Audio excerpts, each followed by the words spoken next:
لا إله الله لا إله إلا الله لا إله الله لا إله إلا الله لا إله إلا الله لا إله إلا الله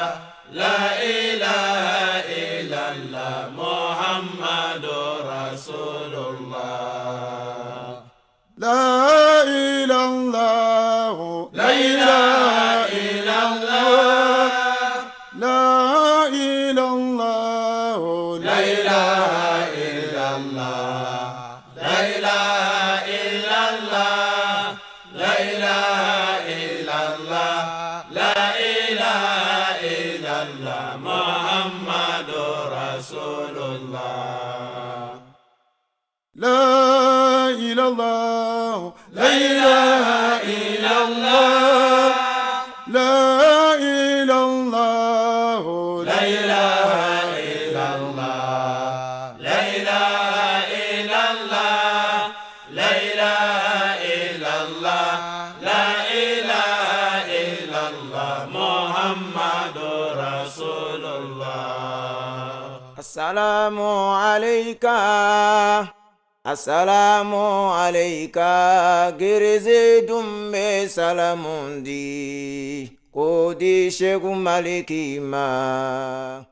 أعوذ بالله من الشيطان الرجيم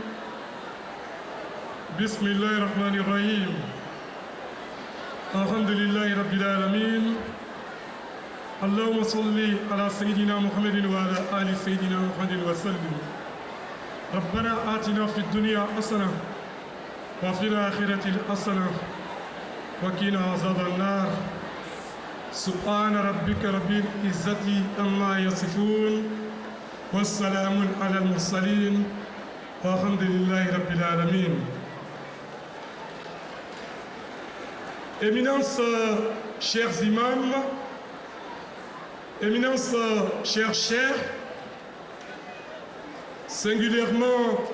le représentant du calife général des Tidjanes en Côte d'Ivoire, Cheikh Alhaj Moustapha Sonta, singulièrement Cheikh Chérif Oumar Abdelaziz, président de Nasr El Côte d'Ivoire, Excellence, Monsieur le Président national de la chefferie traditionnelle, Excellence, Monsieur le ministre Seydou Konaté, ministre du Tourisme et de l'Artisanat, représentant Monsieur le Premier ministre Soro Guillaume, Excellence, Monsieur le ministre d'Intik, Ahmed Bakayoko, Excellence, Madame l'épouse de Monsieur le ministre de l'Intérieur, Désiré Tagro, Excellence, Monsieur le maire de la commune d'Adjamé, El Hadj Youssouf Silla, honorables et chers invités, amis de la presse, chers frères et sœurs, mesdames et messieurs, recevez le salut très fraternel de l'islam. Assalamu alaikum wa rahmatullahi wa barakatuh.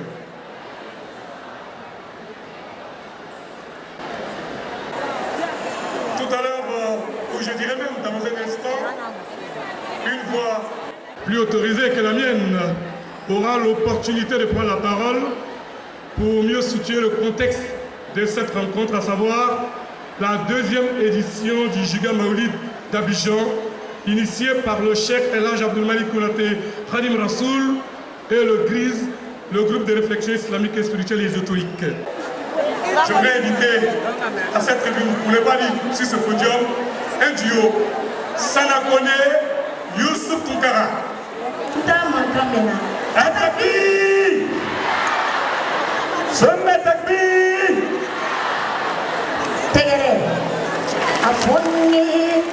Atomo Fortinere, Afoni, Mamaru Toye Dienabo, Afoni,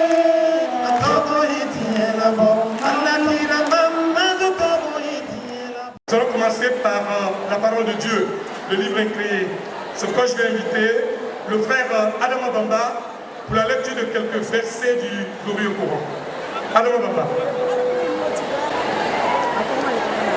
أعوذ بالله من الشيطان الرجيم بسم الله الرحمن الرحيم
Sadaqallah al-Azim, takbir.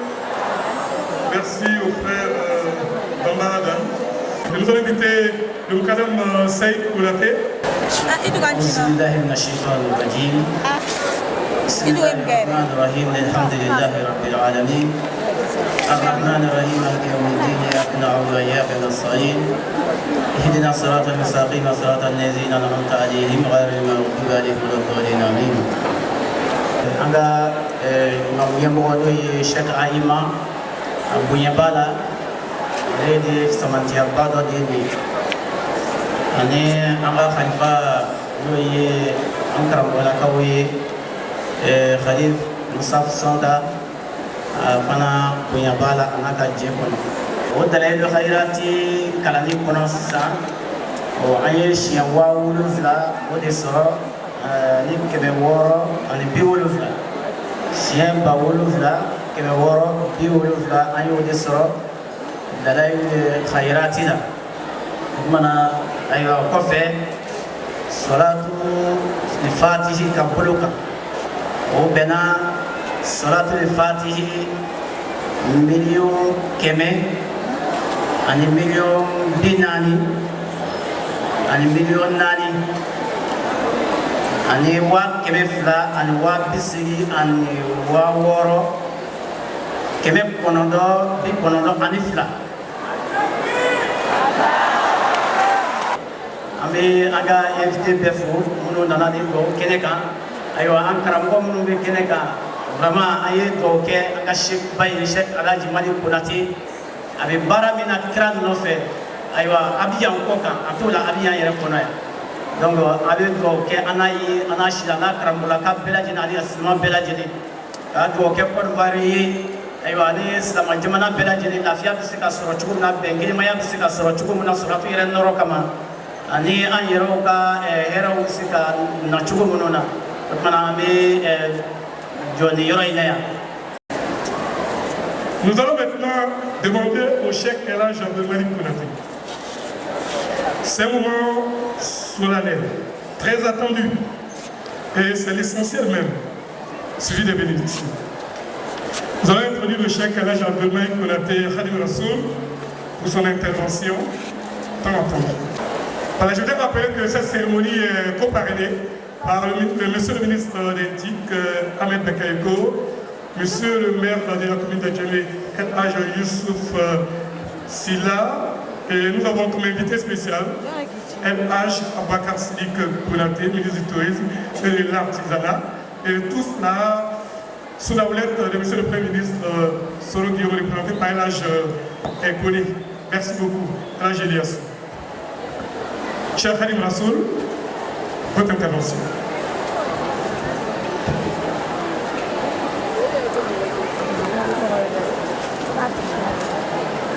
أعوذ بالله من الشيطان الرجيم آمين. بسم الله الرحمن الرحيم الحمد لله رب العالمين آمين يا رب. الرحمن الرحيم آمين. مالك يوم الدين آمين يا رب. إياك نعبد وإياك نستعين آمين. اهدنا الصراط المستقيم آمين يا رب. صراط الذين أنعمت عليهم آمين. غير المغضوب عليهم ولا الضالين آمين. اللهم صل وسلم وبارك وكرم ومجد وتحنن على سيدنا محمد الفاتح لما أغلق آمين. والخاتم لما سبق آمين يا رب. ناصر الحق بالحق آمين. والهادي إلى صراطك المستقيم آمين. وعلى آله حق قدره ومقداره العظيم آمين. صلاة ترفعنا بها إلى حضرة قدسك يا الله آمين. سبحان ربك رب العزة عما يصفون آمين يا رب. والصلاة والسلام على المرسلين والحمد لله رب العالمين لا إله إلا الله لا إله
extérieur là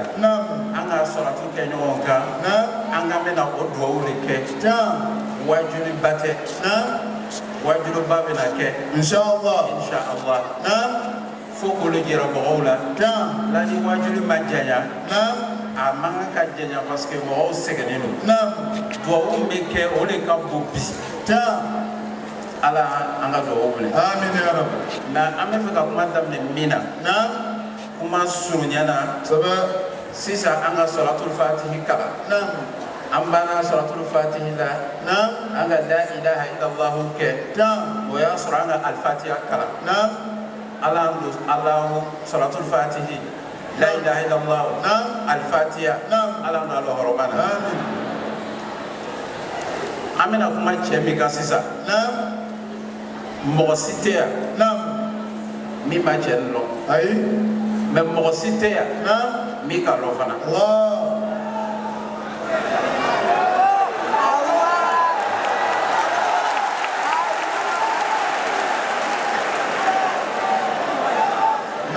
mo cité mi be ya mi ka muhammadu lo ati même mo cité ya mi ma lo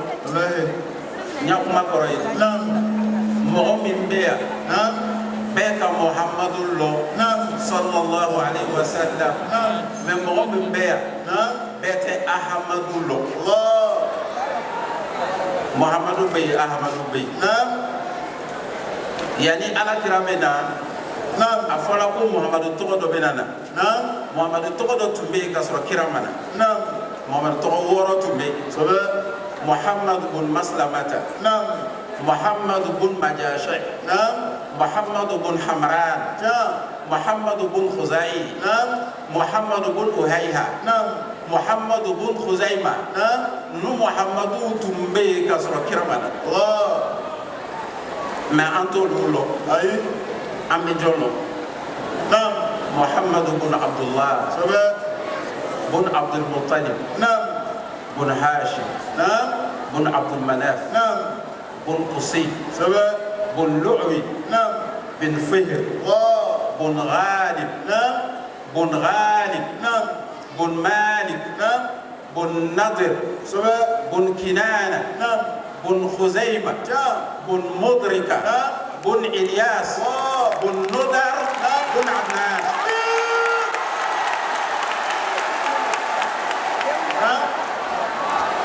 Muhammadu sallallahu alaihi wasallam angama dilima nato Muhammadu mutemenani olugute Muhammadu mutemena ni iki den to Allah olugula ko Muhammadu parce que inga ni abeka Allah olugula ni de masiri ni le ra masiri ateja menga Muhammadu mufoni ala kirako man walada Allah mauludan fasama ibnahu bi ismi hubban li wa tabarrukan bi ismi dakhala janna wa huwa takbir ala kiraka ni ki de to ala alela iki do to ala ko Muhammad Muhammad Ahmed am fa ya Muhammad ne ye Ahmed ala amin ya rab ma me iki de to ala kira yira koso kira kanu koso ele me iki de to ala Muhammad ide me do aljina i yira fana me do aljina takbir ana mo Muhammad ne ma Muhammadu mi atoko kacha mamina fitini fo inshallah alijina don ta wole Muhammad alijina don ba wole Abdul Karim jahannama don wa wole Abdul Jabbar jina wa wole Abdul Rahim la rishila toye Abdul Majid melekau ko Abdul Hamid kononu ko Abdul Ghaffar jegau ko Abdul Qudus Taurata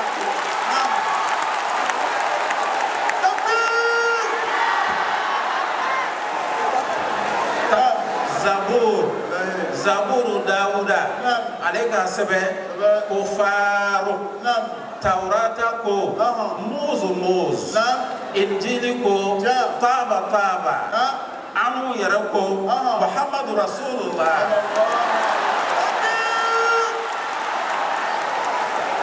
ala yere ale b'a fɔ ala kirama taha ma anw bɛ pale la yan anw bɛ tɔgɔ de kirama buwa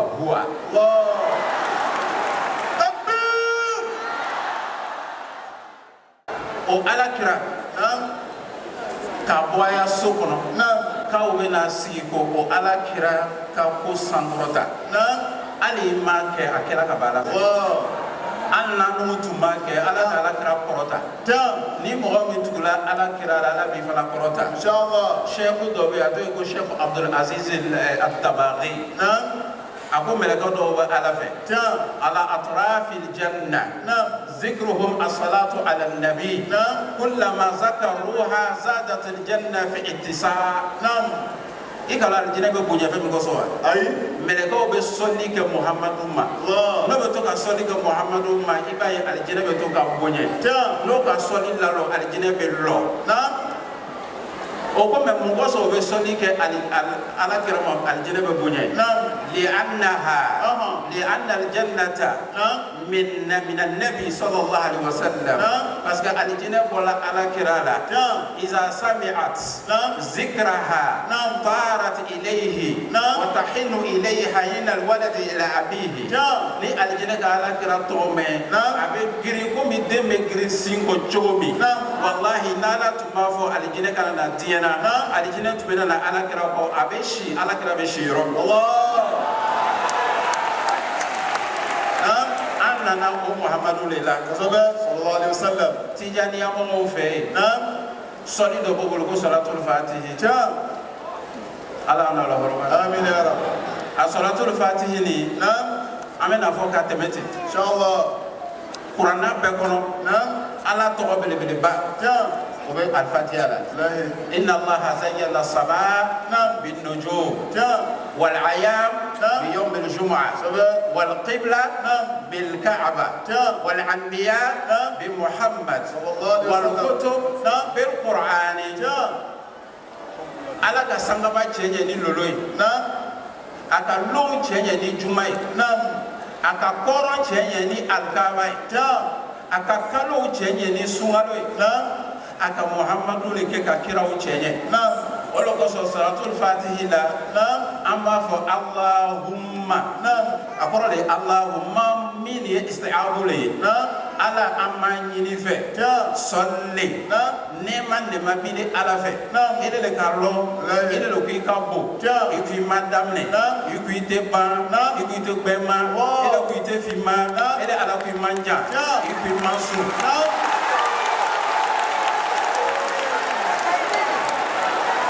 ɲini yele ala fɛ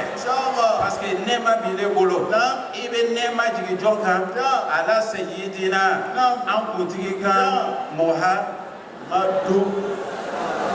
n'i bɛ sɔli kɛ n'i ko Allahumma salli ala sayyidina f'i ye min tugɔ ko i y'a fɔ mu a ye laban di Muhammad a jigin Muhammadu kan Muhammadu jumɛn al-Fatihi Muhammadu ka dayɛlɛli kɛ lima fɛna ughliqa fɛn min tun datugula a kuma ka ca ma an bɛ kuma kelen bɛ ta ala m'a lɔ kira de ka ala yira an na salatul fatihi la o b'a fɔ fɛn min ma ko hu i kana diɲɛ bɛɛ ye hu arabukan lɔnnaw fɛ hu bɛ bɛn lóru ma lóru al-fatiha kono hu lóru b'a la salatul fatihi kono hu lóru b'a la lóru fila lóru to mugan lóru wa mugan lóru fila ye joli bi lóru n'i bɛ bi lóru sɛbɛn i b'a bila ten 5 ça fait 55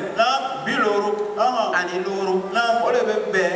salatul fatihi hu al-fatiha hu cɛ a bɛ hakɛ to ha cɛ n'i ka muso furu muso de lɔgɔ b'i la mais san 2 3 den lɔgɔ b'i la n'i bɛ fɛ ka den sɔrɔ f'i ye se so kɔnɔ n'i sera so kɔnɔ f'i ye gbɛrɛ ye n'i gbɛrɛla ye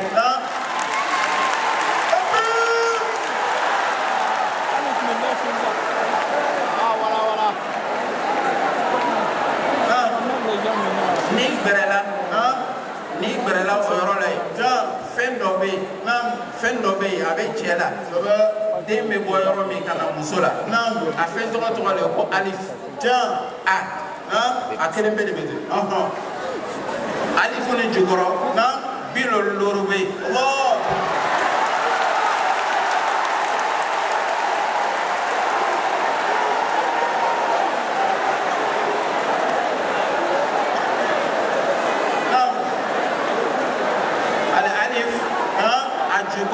bɔrɔ dɔ bɛ yen bɔrɔ min bɛ yen lóru fila bɛ yen salatul fatihi lóru mugan lóru al-fatiha mugan lóru o bi lóru de bɛ yen n'o bi lóru man kɛnɛ a nin tɛ lɔ a bɛ to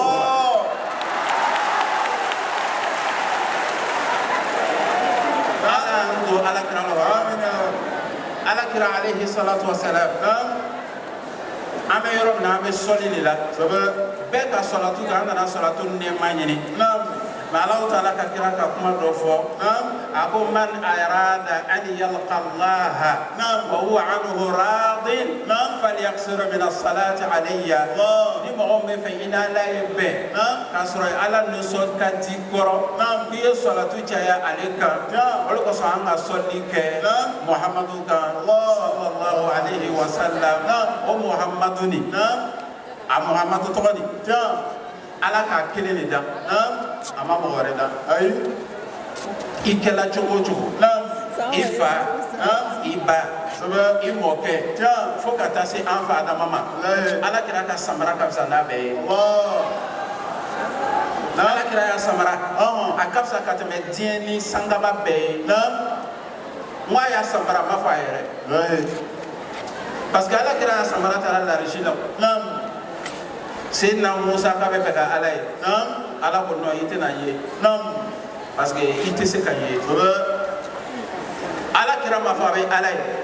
ala yira le ka chira bla kana fo kira e me fe ki ye logo bena il logo bena me fe ki ye mo ga ko mi ye ani mi ko na est ce que kelente tumana na kira yira la sangabala asala sangaba premier la aka fa adama yi asala flanana atala kata nabila yusuf soroi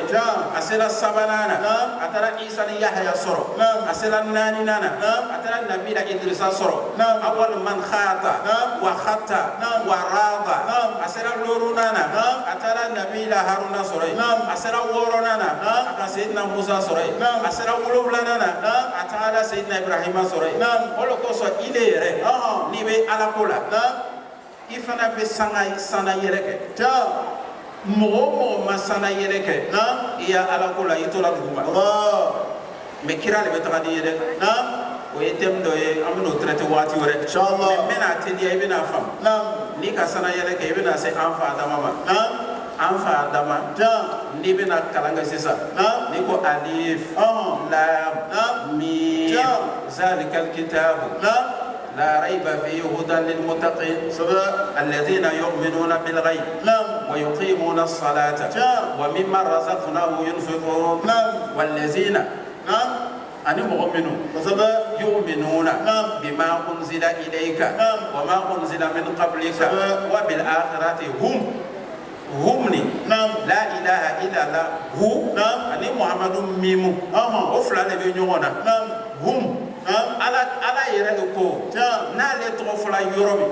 n'i ma sɔn ka muhamadu fara kan a ti ya kuma fɛ n'i ko la ilaha illallah n'i k'i daji i juguya kosɔn muhamadu ko tɛ ten adamaden don n'i b'a fɔ muhamadu rasulullah n'i sala ala b'i gbɛn mais n'i ka la ilaha illallah to yen i ko muhammad ala yɛrɛ bɛ k'i fɛ ni ala be kife ani ma ke ala fe ala be kife abe banka to muhammadu na be kife o tumana o sana yere ni kira ka sana yere mi ke a jigila kana maka kuma chama yo saba akala kuma chama yo me lumina kira ka kalochi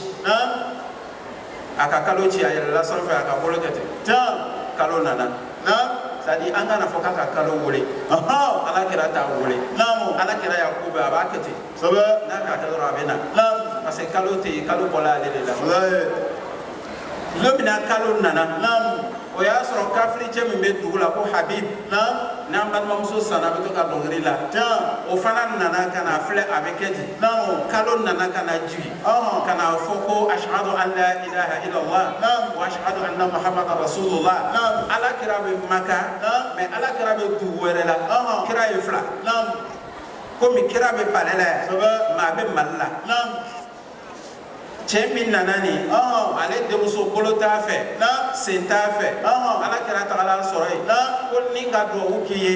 ni bolo ni sen nana est ce que i bɛna tugu silamɛya kɔ wa a ko n bɛ sɔn a ko i facɛ don k'a taara maka ko cɛ dɔ bɛ ko muhamad k'a ka bɛna kalo jigi ala kɛra ko ne don a ko mɛ i de bɛ yan a ko n b'o yɔrɔ fana dɛ même maka même mère mais min f'i ye est ce que i bɛna tuubi a ko n bɛ tuubi ala kɛra k'i bolo bila kan ala kɛra bolo ni mɔgɔ si bolo tɛ kelen aka bolo bila ka sen bɔla bolo bɔla tumana min na cɛ ni ka ye kalo jigila cɛ sɔnna alakira tama cɛ kɔ sigila k'a bɛna don a bɛna n'a den ye sen bɛ den na bolo bɛ den na a ka filɛ ɲɛda nin ye n den ye mɛ ko tɛ n den na sen t'a la o b'a sɔrɔ cɛ natɔ b'a fɔ Allahu akbar Allahu akbar wa la ilaha illallah Allahu akbar a ko n den yelen don wa a ko ne don ko mɛ mun k'i kiri la i bolo nana a ko n fa cɛ dɔ le bɔla yan a ma mɛn cɛni kabakomɔgɔ don kosɛbɛ a ka bolo lankan n fari bɛɛ ka ɲɔgɔn sɔrɔ cɛ nin man jan kosɛbɛ a man sunun kosɛbɛ a ɲɛkisɛ ka bon o bɛ komi sinɛni ta a gbɛɛ gbɛɛra a fin finna a dagolo munumunulen don a man bon ka tɛmɛ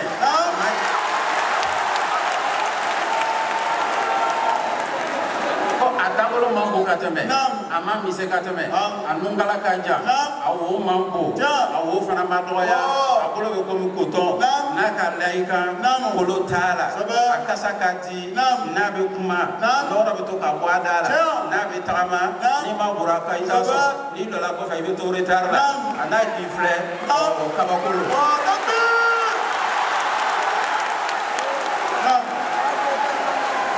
o kɛra yɔrɔ min cɛkɔrɔba ko ko n bɔla ale de fɛ yen n bɔla ale de fɛ yen dɔ farala cɛkɔrɔba ka limaniya kan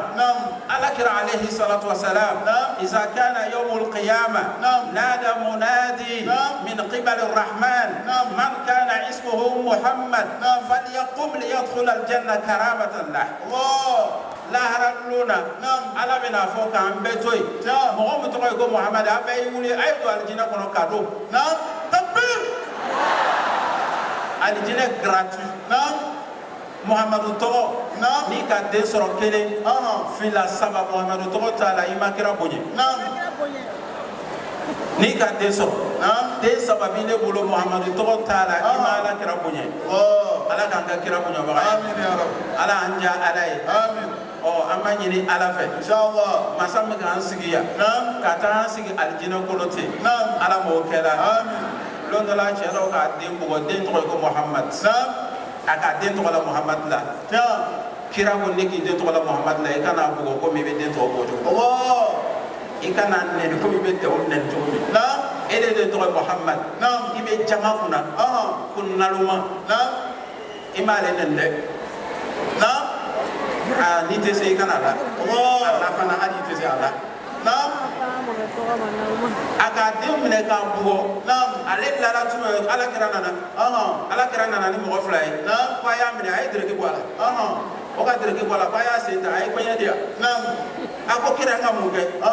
k'i ma nɛni sɔgɔmada nin na wa kosɛbɛ ne min nɛni an ma ɲɔgɔn ye o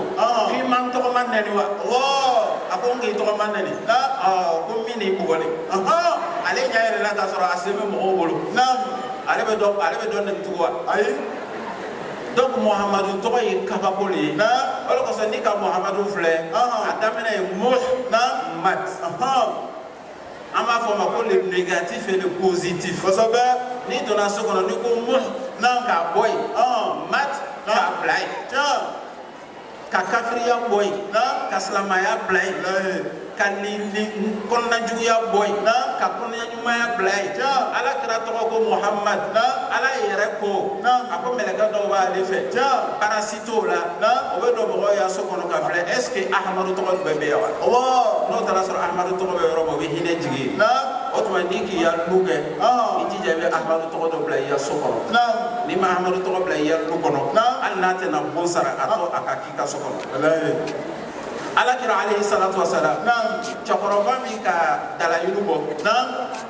an ka dalayiru min kalan muhamadu aljazuli sulemanu aljazuli a cɛkɔrɔba nin a tɔgɔ la bɛ muhamadu de la mais mun kosɔn a tɔgɔ la muhamadu la a fa tun bɛ fɛ k'a tɔgɔ la muhamadu la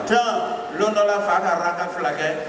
ka kuluwalaw kalan ka kulasi birabil falaki kalan ka salatu kɛ kira ma a lala ala kira nana kira nana fɔ a ye k'i bɛna den dɔ sɔrɔ mais den diɲɛ bɛɛ bɛna tɔgɔ fɔ inshallah a bɛna sɔnni kɛ naam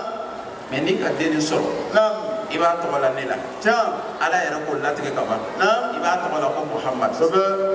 ale ɲɛ yɛlɛla naam a ka ye a lamɛn a matela kan naam a wulila a ko a muso ma ko n ka kabako suko kɛ naam muso k'i ka suko jumɛn kɛ naam k'a ka gɛlɛn n tɛ se k'a fɔ ɔhɔn mais muso ko ko kira nana f'i ye ko muhamad an ye den tɔgɔ la to olu wa naam a ka muso ma i le k'o ye min naam a ko tuma na minɛ i le bɛ suko la naam ne fana bɛ suko la a ko n ma suko la ko n bɛna f'i cɛ ɲɛna ko a ye den tɔgɔ la muhamad mais n m'a f'i le yɛrɛ fana ɲɛna a ye den tɔgɔ la muhamad diɲɛ bɛɛ bɛna ko fɔ mais n'a ka tɔgɔ la ko malik a tɛ lɔn dɛ fo muhamadu le a sɔrɔla tuma min o k'a tɔgɔ la ko muhamad mɔgɔ o mɔgɔ ka a tɔgɔ la muhamadu tɔgɔ la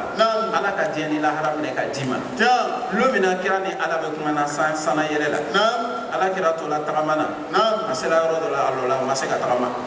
ala ko a ma ya ko ya khatama nabiyin taqaddam ya nabi ɲumanw laban na kana dɔ kɔfɛ a ko taqaddamtu ya rabbal alamin ala min nana a sera yɔrɔ dɔ ala ko ilo an bɛna kuma sisan ala ni kira cɛ a tɛ tɛmɛ nin kan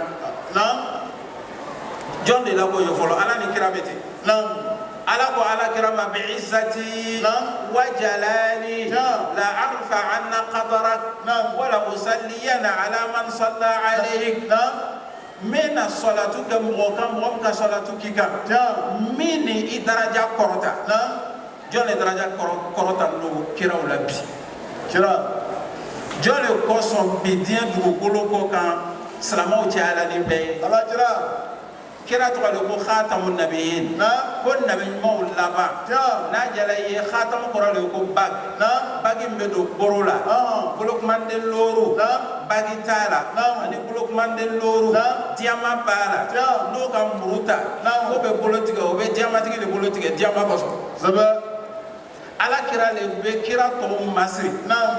o la ala kira ko alikiyama ma kuma mɔgɔ tɛ kuma alikiyama ni ne ala kira ma kuma mɔgɔ tɛ kuma ne de bɛna mɔgɔw bɔ kaso la ne de bɛna fɔ ala ye sira di an bɛ kuma ni ne tun tɛ o tɛ se ka kɛ k'an don o cɛkɔrɔba la hɔrɔnma na ala m'o kɛ la an bɛ taa kuma sonsori ka segin k'a fɔ k'an tɛna caman kɛ ala kira yɛrɛ lɔhɔrɔma ala kira yɔrɔ bɛ tɔgɔ ye ko lɔhɔrɔma n'a ka daji tu an karamɔgɔ ka ala kira daji min ka yɛrɛ sukaro tɛ dɛ sukaro ka cɛ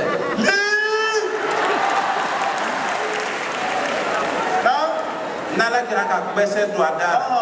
a k'a da buruse n'a ko ko tu a si tɛ bɛn duguma i b'a ye sahabaw bɛ girin k'o bolo kɛ ten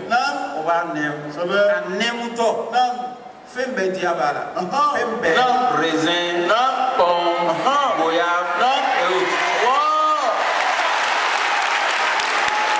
dakasa ma de ka bɔ ala kɛra dakasa parce que dakasa bɛ mɔgɔ faga le ala kɛra dakasa ma de ka bɔ n'a sunɔgɔla n'a wulila a dakasa bɛ bɔ ni parfum kasa ye mɔgɔ lo mais i le ɲɔgɔn tɛ ala kɛra alayhi salatu wa salam a kunsigi ani mɔgɔ si kunsigi tɛ kelen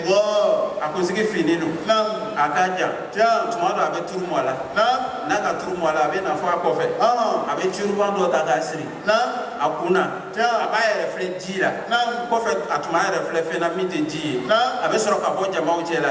ni ɲa sunna kan n'ala ma ɲɛ i ma a tɛ bɛn ni ka ala kira filɛ ten ni k'i ɲɛ bɔ a la ni ka yɔrɔ wɛrɛ filɛ fo ka diɲɛ wuli n'i ma kɔsegin ka nin filɛ i tɛ nin ɲɔgɔn ye tugun f'i y'ale de filɛ tugun n'o tɛ i t'a ɲɔgɔn ye ala kira alayhi salatu wa salam lon dɔ la muso dɔ nana ko n bɛ fɛ ka ala kira kaburu ye a donna kaburu kɔnɔ o ka fani ta ka bɔ kaburu la a ɲɛ sunna kaburu kan a kulela a ni bɔra a la kira kanu dama tɛmɛ kojugu ala kira muhamadu alayhi salatu wa salam a b'a bolo ni a bolo kumandenba a ka sulu ten k'a don ji la ako mɔgɔ ma ayi mɔgɔ bɛ lorana bɛɛ bɛ dɔɔni min ji tɔgɔ la bɛɛ bɛ dɔɔni min ji tɔgɔ la ni min ka dɔɔni min a b'a fɔ ko ala ye baraka bili la a bolo n'an ta ye kelen wa ayi n'an ko k'a don a la ni ka min i kɔrɔ la ni ma taa dɔgɔtɔrɔso la a tɛ ɲa dɛ Muhammadu le tete Muhammadu farisogo danna ni fɛn dɔ ye min n'an ta tɛ kelen ala kira alayhi salatu wasalam kabini ala ka dan limɔgɔ ma sigi a kan limɔgɔ tɛ sigi a kan limɔgɔ bɛ kasa goli fɛ ala kira kasa goli tɛ kabini ala kira bɛ a ma de ka wawa an b'a fɔ ko mɔgɔ dɔ ba i la k'i bolo bila i da la wa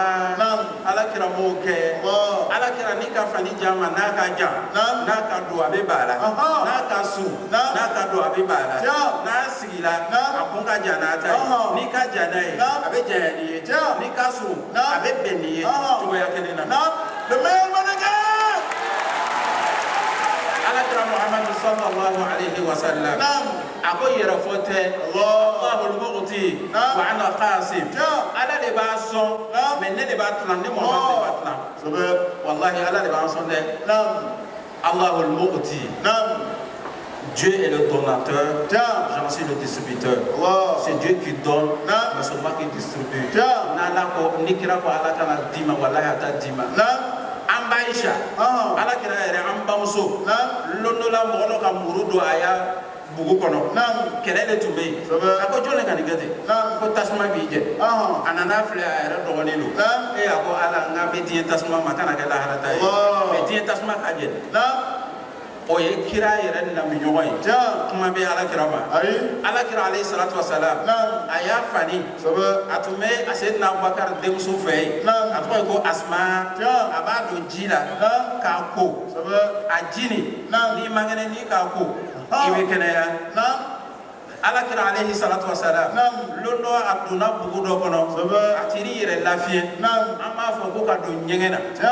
a donna ɲɛgɛn na a ka kɛ bara dɔ kɔnɔ k'a bila yen ko kɔfɛ o bɛna fili parce que kɛlɛ bɛ yen muso dɔ nana ka na bara nin ta ka bɛɛ min ala kira nana bara ɲini a m'a ye a ko jɔn ka bara ta ko muso nin don a ka wele ka na k'i ka ji nin bɔ min a ko n ka min k'i ka min i b'a lɔn wa a ko ala kira ma li le tɛ wa k'a ka di o ala kira ko fo k'i t'i sa i kɔnɔ t'i dimi tugun ala kira o ka ji kɛ vɛri la ka na jama ko a y'a min a ko a y'a bila a tagala seliji ta yan'a bɛ na muso dɔ ka ji nin min a nana a ko jɔn ka ji min muso in ko ne le ka min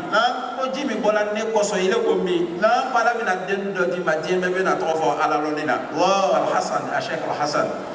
ji n'a ma min dɛ a fɔla tɔgɔ la de ko a bɛna min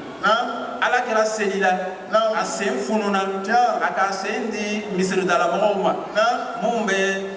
fɛn dɔ mɔgɔ sen na ka a bisiri k'a joli bɔ a ka joli ta a ka di Anas ma a k'i bɛ taa joli bɔ Anas bɔla kɔfɛ a ka joli ta ka min Jibril nana fɔ ala kira ye ko i joli ma bɔ dɛ i y'a cɛ ka min ala kira k'a wele k'i ka joli kɛ de a ko a bɛ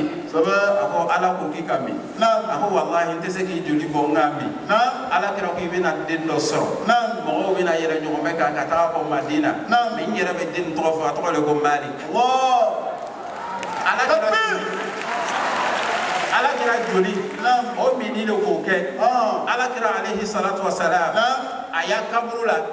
londo la Bilal nana ko a nana sanji wele parce que sanji gbɛlɛya bɛ yen a ko an ba Aisha ma n bɛ fɛ ka don kaburu la ka ala deli an ba Aisha ka ma se kaburu la don ma an ye kaburu fenêtre dayɛlɛ ni kaburu fenêtre yelen donna kira ya kaburu la sanji bɛ na tumana min na kaburu fenêtre dayɛlɛ la yelen donna kira ya kaburu la sanji nana ala kira alayhi salatu wasalam o taara kɛlɛkɛyɔrɔ la cɛ dɔ bɛ yen muru donna a ɲɛ na ka ɲakisɛ bɔ a nana fɔ ala kira ye ko n ɲa place a nɔ na kira ko i t'i ɲa to yen i bɛ duwawu k'i bɛ don alijɛnɛ na a ko ala kira ma i tɛ se k'a duwawu kɛ i bɛ don alijɛnɛ na ko i bɛ ɲa place wa kulubalilaka dɔw tɛ wa ko n bɛ fɛ i bɛ duwawu kɛ i bɛ ɲa place a nɔ na ala kira ka ɲakisɛ minɛ a bolo la tibil qulubi wa dawaiha wa afiyatil abdani wa shifaiha wa nuril absari wa diyaiha wa qutul qulubi wa ghazaiha a ka nyani ta kabla nona akibolo bla nyaka ka kete nyani lumière diala ka te me nya koromanga parce que tieni ko inni mubtala bin nisa akhafu an yaqulna a'war kira musuka dine musu be yele mogoma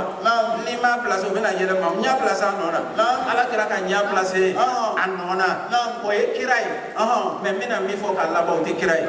o ye kira tanoi ka donguru bo kira la fana be ko do ke chokoroba ka donguru bo kira la abolo ni atigela mun goso mo do ka ya tamaro bla nyome ka che to se lago na ya karamo do o be tagala so tamaro be nyome ka tamaro boro sola tamaro bombona chokoroba ka tamaro che ka taga jama village la ki ya tamaro bona ba ma bo ki ka shuele o ka kuma fo ka chokoroba bolo tige donc abato ka bolo bla ya de ki jukoro ate fa mo ya yi parce que ni ka ye ni yella ma be jurbe so abola muso ko ka be muso furu o ka muso jama furu seri wakati be na se na fulu batiki do bola muso ko ka ba fe che ko karamo che talo ko warbe karamo ko wa ils sont pauvres donc ne ba fe chokoroba fana ko ni ba fe iyere go kodo ke fem batu ibata ako bo ibe karamo che wole na me barola ide muso ni atai sanu bebe oma ka sanu boka be oma o wata karamo che te mo asoro ka mo misa o tagala se ko de muso ni mo mi ka sanu boka ko ndama soro o talo karamo che ko ame sanu de sisa wa amato ko fe ko ibe se ka diwa na kunya di ma di na ko fe ko ni be se ka sanu boy ba bo sisa ako mo ma fa ita ko fe aka sebe فمبلغ العلم فيه أنه وأنه خير خلق الله كلهم مولاي صل وسلم دائما على حبيبك خير خلق كلهم أمن تذكر جيران بذي سلام ما زجت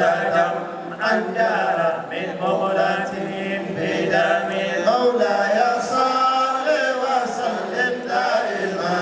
ابدا على حبيبك خير الخلق كلهم اكا سبه aku tigi ala iya nema be jigi muhammadu ka mi ka ji ni be aka dongiri ni sebe tumami aki bolo do dugumate aka sanu bo aka sama aka sanu sama sanu sela muso tayila aka sama ka taga o ka kan aku nama fa kan ma sama fosini ma sama fosini me mule ka sanu bo qur'ana te salatu te ka kira tando kan ole ka sanu ni bo tuguma kira tando be fembo mi ka bokata mo gawo abe fembo mi ka bokata mo gan chokroba keleni ame mi fo anana to seni kel sen la kamina mo seni ko mo na be mo seni bi be yi bolo korota parce que abolo tigen no be fe ka bolo ye ka yelama ako ba isa fuge o ka safuge tumami ako ala no go be ne la maloya ala nan mi ka kira ina ako dongiri do be ala no fo la dro ile be so fa nabi ina fi wa fi khuluqin wa lam yuda no fi ilmin wala aka dongiri fo mami aki bulo ko ta ko Allahu akbar bulo noron bala takbir o bulo bolami o bulo ka cha ala fe o bolo noron mala bo o bolo fana be mana ka te be bolo koromaka dongiri lo de fo ite dongiri ko me dongiri min lala ala kirala o le fle o ken me ka barake ahaja bi qalbi ya hubbu nabi fatumma taqulu ayyuha nabi ahaja bi qalbi ya hubbu nabi fatumma taqulu ayyuha nabi amo ga ka kuma ka inshallah ahaja bi qalbi am bamso sabe ni alu tade musolo demsenino Fatimata kabo Mauritanie fanfɛ cɛtɛ muso aka ala batu ka ala batu ate bɔ ka yala lon bɛ a bɛ so kɔnɔ lon a facɛ nana sɔrɔ a ka 20 heures kɛ kɛnɛ ma facɛ dimina facɛ ka gbɛɲɛ bila ko bi n'a nana kɔni bugɔli de bɛna kɛ parce que mɔgɔ min tɛ mɛn kɛnɛ ma mɔgɔ san mɛnna bi k'a sɔrɔ a ka balankan de mɛn dundunkan a ko mɛn bɛ dundunkan ni kirakan de bɛ bɔla la ale nana tuma min a nana facɛ sɔrɔ da la a ko assalamu alaikum a facɛ ma jaabi parce que a dimina a mɛnna kɛnɛ ma a ko assalamu alaikum baba n kamile de ma baba ma jaabi assalamu alaikum baba ma jaabi a ko baba diminen don mɛ n bɛna n bɔ kun fɔ a ye a ko ahaja bɛ qalbi yahubu nabi fatuma taqulu facɛ yɛrɛ ko ayuha nabi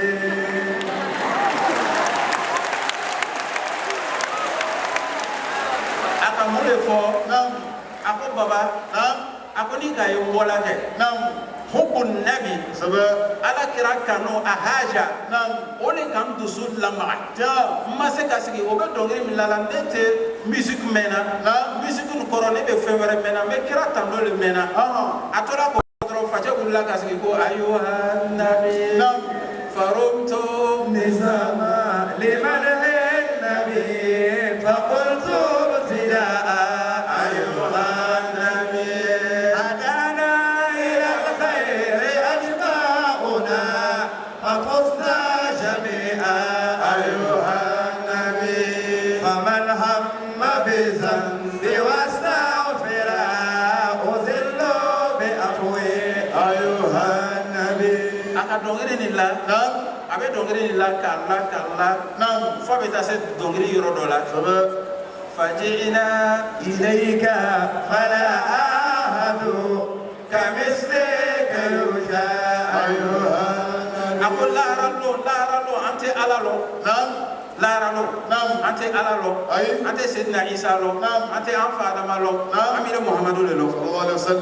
an bɛ le lɔ an fa Adama tɛ se ka kuma lahara a tɛ se parce que a ka kom don Seydina Ibrahima tɛ se ka kuma parce que a ka falinya kelen tigɛ a si kɔnɔ ala y'an dɛmɛ amin ya rabi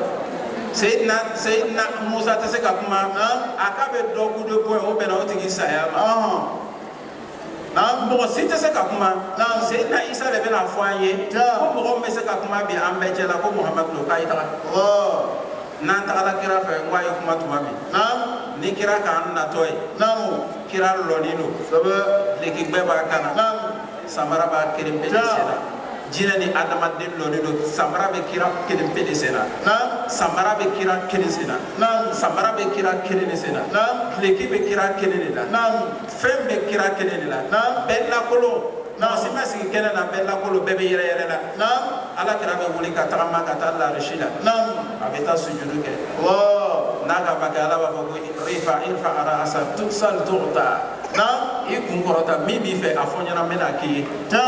ala kira b'a fɔ ko min bɛ ne fɛ o de ye shafa'atul kubra o lon tɔgɔ la mɔgɔ o mɔgɔ ka la ilaha illallah fɔ ni tiɲɛ ye a tɛ don jahanama na o lon tɔgɔ la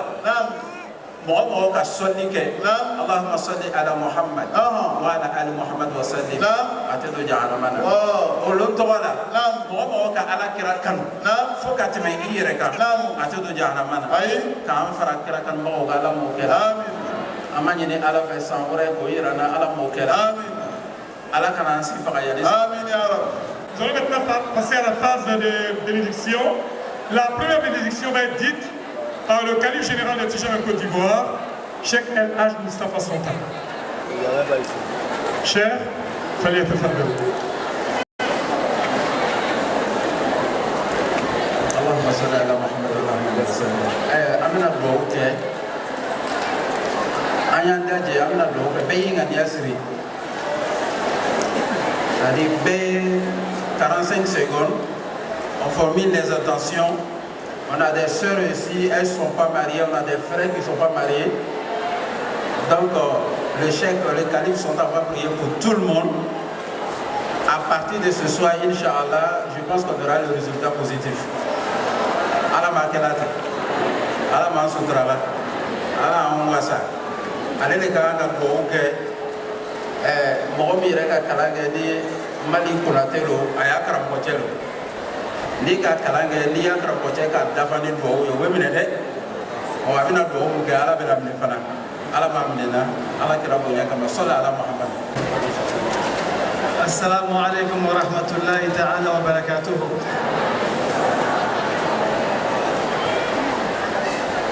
Aywa sana nga kuma daminɛ an ka cɛkɔrɔbaw bɛ yan alimamiw bɛ yan sɛkiw bɛ yan mukadamuw bɛ yan an ka minisiriw bɛ yan an faw an'an baw an balimacɛw an balimamusow an dɔgɔ n'an kɔrɔw an toɲɔgɔnw an ka kalandenw an ka karamɔgɔw assalamu alaikum wa rahmatullahi ta'ala wa barakatuhu. Naam ya rabbi ala kalimanya dama amin ala malimanya tira amin aywa yalla me do ke beke nga nyasi naam sabo do naam aben nga nyale bulo innamal a'malu binniyati naam ni ka femi nga nyasi ala ta'ala bi ka ko ta o tula naam aywa otmana ni mo mi kan nga nyami siri naam aka ta ala fa ala ko kiye aywa feminu kera do chama kera ka koninye naam amu kera zikru kera fembe kera naam amani ala fa ya rabbi ala ma bemina amin ahamina ko ala ma be no gayla amin ya rabbi anya tialati ala ma no gayla amin ame here minu fe ala mo kelanye amin ame san ko munye ala ma kisilaw amin ya rabbi anga dien ala ma tialana amin ya rab ala ma alkiyama fana tialana amin ala kan labal ke ala kan kuma labal ke la ilaha illallah muhammadur rasulullah sallallahu alaihi wasallam ya rabbi ala mun kiran islam bela jalil amin kirabu ya salli ala muhammad amin allahumma salli ala sayyidina muhammad wa ala ali sayyidina muhammad wa sallim amin اللهم ربنا آتنا في الدنيا حسنة آمين وفي الآخرة حسنة وقنا عذاب النار آمين وادخلنا الجنة مع الأبرار آمين يا عزيز يا غفار يا رب العالمين آمين اللهم ربنا آمنا بما أنزلت آمين واتبعنا الرسول فاكتبنا مع الشاهدين آمين يا رب يسر ولا تعسر آمين يا ميسر كل عسير آمين يسر لنا أمورنا آمين وافتح لنا أبواب الخير والتيسير آمين وسد عنا أبواب الشر والتعسير آمين إنك على ذلك قدير آمين برحمتك يا أرحم الراحمين آمين اللهم لا تدع لنا في مجلسنا هذا ذنبا إلا غفرته آمين ولا هما إلا فرجته آمين ولا دينا إلا قضيته آمين ولا مريضا إلا شفيته آمين ولا مسافرا إلا رجعته آمين ولا شملا إلا جمعته آمين ولا غائبا إلا حفظته آمين ولا عدوا إلا رددته آمين ولا فقيرا إلا أغنيته آمين ولا ضالا إلا هديته آمين ولا ولدا إلا أصلحته آمين ولا تجانيا إلا نورت قلبه آمين يا رب ولا حاجة من حوائج الدنيا والآخرة آمين هي لك رضا ولنا بها صلاح آمين إلا قضيتها ويسرتها آمين برحمتك يا أرحم الراحمين يا رب العالمين آمين اللهم صل على سيدنا محمد الفاتح لما أغلق آمين والخاتم لما سبق آمين يا رب ناصر الحق بالحق آمين والهادي إلى صراطك المستقيم آمين وعلى آله حق قدره ومقدار العظيم آمين سبحان ربك رب العزة عما يصفون آمين يا رب وسلام على المرسلين والحمد لله رب العالمين. الفاتحة. بسم الله الرحمن الرحيم. الحمد لله رب العالمين الرحمن الرحيم مالك يوم الدين إياك نعبد وإياك نستعين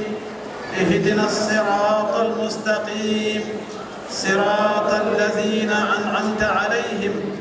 غير المغضوب عليهم ولا الضالين آمين.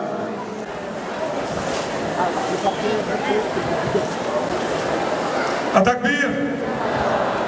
Amin, amin. Après l'élection du calife général des Tchad en Côte d'Ivoire, Cheikh Alhaji Moustapha Sultan, nous allons donner le micro pour d'autres bénédictions. au Cheikh Chérif Oumar Abdel Aziz Aïdara, cher Nasser Côte d'Ivoire, beaucoup de bénédictions pour nous. qu'Allah les exauce. Bismillah, chef.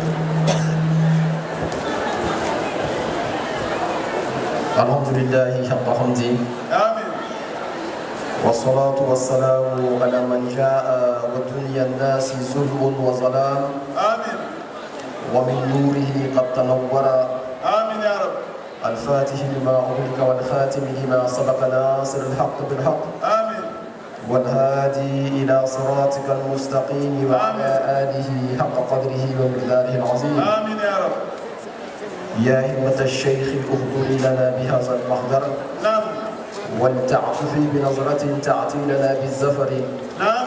سبحان ربك رب العزة عما يصفون. آمين يا رب. وسلام على المرسلين والحمد لله رب العالمين. آمين. اللهم اجعل ما نحب فيما تحب. آمين. اللهم اجعل في اختيارك اختيارا. آمين يا رب. ولا تجعل إلا إليك اضطرارا. آمين. يا ربنا يا خالق العوالم. آمين. قل بيننا وبين كل ظالم. آمين يا رب. وأجزل كل من إلينا أحسنا. آمين. وجازه عنا جزاء أحسنا. آمين. اللهم ارفع عنا الجهد. آمين. والجوع والعري.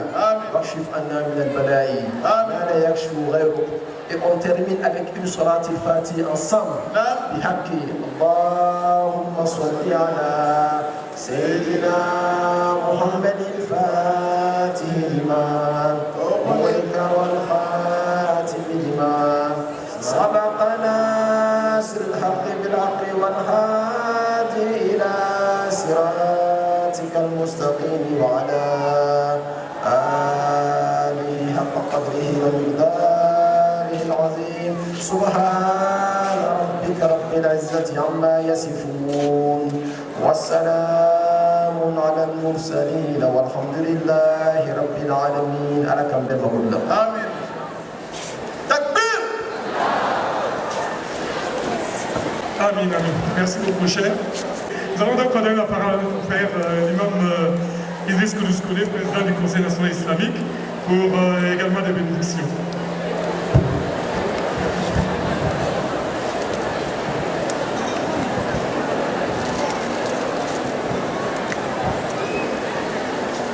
أعوذ بالله السميع العليم من الشيطان الرجيم. آمين. بسم الله الرحمن الرحيم. آمين يا رب. الحمد لله. نعم. والصلاة والسلام على المبعوث رحمة للعالمين. آمين. وعلى آله وصحابته الكرام. آمين يا رب. وكل من نهج سنته إلى يوم الدين. آمين. Chers frères, chères sœurs, je voudrais d'abord vous adresser la salutation dont le début est la paix, le milieu est la miséricorde, et la fin est la baraka. Fassalamullahi alaykum wa rahmatuhu wa barakatuh. Wa alaykum salam wa rahmatullahi ta'ala wa barakatuh. Je voudrais vraiment remercier chaque jour notre fils Malik Konaté, et surtout lui dire ce qu'il est en train de faire. C'est ce qui est demandé à tout et chacun de nous de le faire. Et il faut qu'il se rassure qu'il a la bénédiction du Conseil national islamique, il a la bénédiction de tous les imams, il a la bénédiction de toute la communauté musulmane de Côte d'Ivoire. Cher fils, soyez remerciés pour tout ce que tu fais et que le bon Dieu mette ça au centime pour toi et qu'il fasse de toi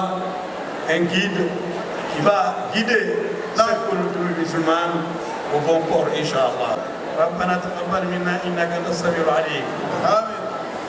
وتب علينا انك انت التواب الرحيم. امين يا رب. اللهم زينا بزينة القرآن. امين. واكرمنا بكرامة القرآن. امين. والبسنا بخلعة القرآن. امين. وعافنا من كل بلاء الدنيا وعذاب الآخرة برحمة القرآن. امين. برحمتك يا ارحم الراحمين. امين يا رب. ربنا اتنا في الدنيا حسنة وفي الآخرة حسنة وقنا عذاب النار. امين.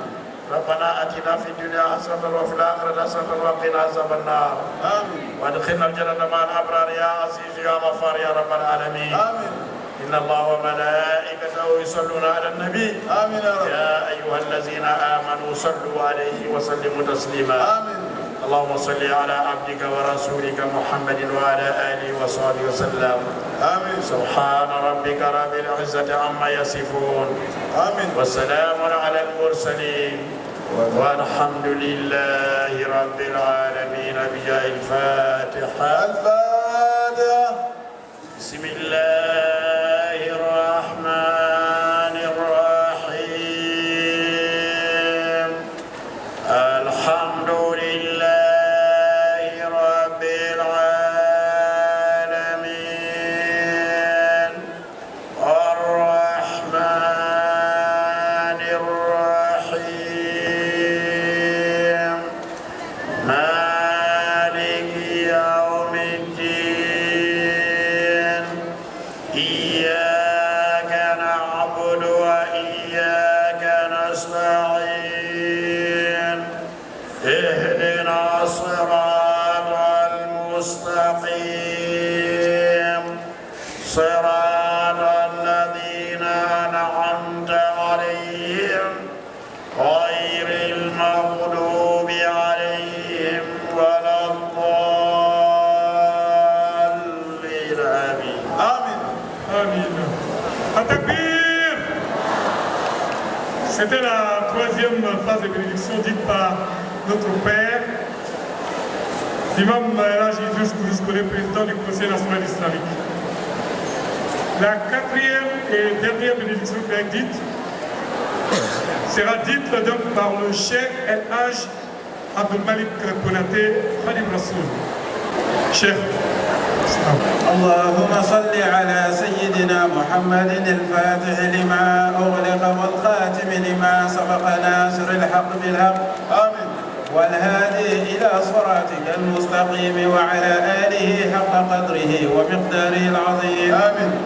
اللهم اجعلني ممن هزم ملة نبيك سيدنا محمد صلى الله عليه وسلم آمين وعزم حرمته آمين يا رب وأعز كلمته آمين وحفظ أهده وذمته آمين ونصر حزبه ودعوته آمين وكسر تابعيه وفرقته آمين ووافى زمرته ولم يخالف سبيله وسنته آمين اللهم إني أسألك الاستمساك بسنته آمين وأعوذ بك من الانحراف عما جاء به آمين يا رب اللهم إني أسألك من خير ما سألك منه سيدنا محمد نبيك ورسولك صلى الله عليه وسلم آمين وأعوذ بك من شر ما استعاذك منه سيدنا محمد نبيك ورسولك صلى الله عليه وسلم آمين اللهم اعصمنا من شر الفتن آمين وعافنا من جميع المهن آمين وأصلح منا ما ظهر وما بطن آمين ونقي قلوبنا من الحقد والحسد آمين ولا تجعل علينا تباعة لأحد آمين اللهم إنا نسألك الأخذ بأحسن ما تعلم والترك للسيء ما تعلم آمين وأسألك تكفل بالرزق وزود في الكفاف آمين والمخرج بالبيان من كل شبهة والفلج بالصواب آمين في كل حجة والعدل في الغدر آمين والرضا والتسليم لما يجري به القضاء آمين والاقتصاد في الفقر آمين والغنى والتواضع في القول والفعل آمين وصدق في الجد والهزل آمين اللهم إن لي ذنوبا فيما بيني وبينك آمين وذنوبا فيما بيني وبينك آمين يا رب اللهم ما كان لك منها فاغفره وما كان منها لخلقك فتحمله عنا آمين واغننا بفضلك إنك واسع المغفرة آمين اللهم نور بالعلم قلوبنا آمين واستعمل بطاعتك أبداننا آمين وخلص من الفتن أسرارنا آمين واشغل بالاعتبار أفكارنا آمين وقنا شر وساوس الشيطان آمين وأجرنا منه يا الرحمن حتى لا يكون لنا علينا سلطان آمين اللهم إني أسألك من خير ما تعلم آمين وأعوذ بك من شر ما تعلم آمين وأستغفرك من كل ما تعلم آمين إنك تعلم ولا نعلم وأنت علام الغيوب آمين اللهم ارحمنا من زماننا هذا وإهداق الفتن وتطاول أهل الجرعة علينا واستضعافهم إيانا اللهم اجعلنا منك في إياز منين وحرز حصين من جميع خلقك حتى تبلغنا أجلنا معافى اللهم صل على سيدنا محمد وعلى آل سيدنا محمد عدد من صلى عليه وصل على سيدنا محمد وعلى آل سيدنا محمد عدد من لم يصلي عليه وصل على سيدنا محمد وعلى آل سيدنا محمد كما تنبغي صلاة عليه وصل على سيدنا محمد وعلى آل سيدنا محمد كما تجب الصلاة عليه وصل على سيدنا محمد وعلى آل سيدنا محمد كما أمرت أن يصلى عليه وصل على سيدنا محمد وعلى آل سيدنا محمد الذي نوره من نور الأنوار وأشرق بشعاع سره الأسرار اللهم صل على سيدنا محمد وعلى آل سيدنا محمد وعلى آل بيته الأبرار أجمعين اللهم صل على سيدنا محمد وعلى آله بحر أنوارك ومعدن أسرارك ولسان حجتك وعروس مملكتك وإمام حضرتك وخاتم أنبيائك صلاة تضوم بدوامك وتبقى ببقائك صلاة ترضيك وترضي وترضى بها أن يا رب العالمين اللهم رب الهل والحرام ورب المشعر الحرام ورب البيت الحرام ورب الركن والمقام أبلغ لسيدنا مولانا محمد منا السلام اللهم صل على سيدنا مولانا محمد سيد الأولين والآخرين اللهم صل على سيدنا مولانا محمد في كل وقت وحين اللهم صل على سيدنا مولانا محمد في الملأ الأعلى إلى يوم الدين اللهم صل على سيدنا مولانا محمد حتى ترث الأرض ومن عليها وأنت خير الوارثين سبحان الله والحمد لله ولا إله إلا الله الله أكبر ولا حول ولا قوة إلا بالله العلي العظيم ملء الميزان ومنتهى العلم ومبلغ الرضا وزنة العرش لا منجا ولا ملجا من الله إلا إليه سبحان الله والحمد لله ولا إله إلا الله الله أكبر ولا حول ولا قوة إلا بالله العلي العظيم عدد الشفيع والوتر وعدد كلمات الله التامات كلها أسألك السلامة برحمتك يا أرحم الراحمين وهو حسبي ونعم الوكيل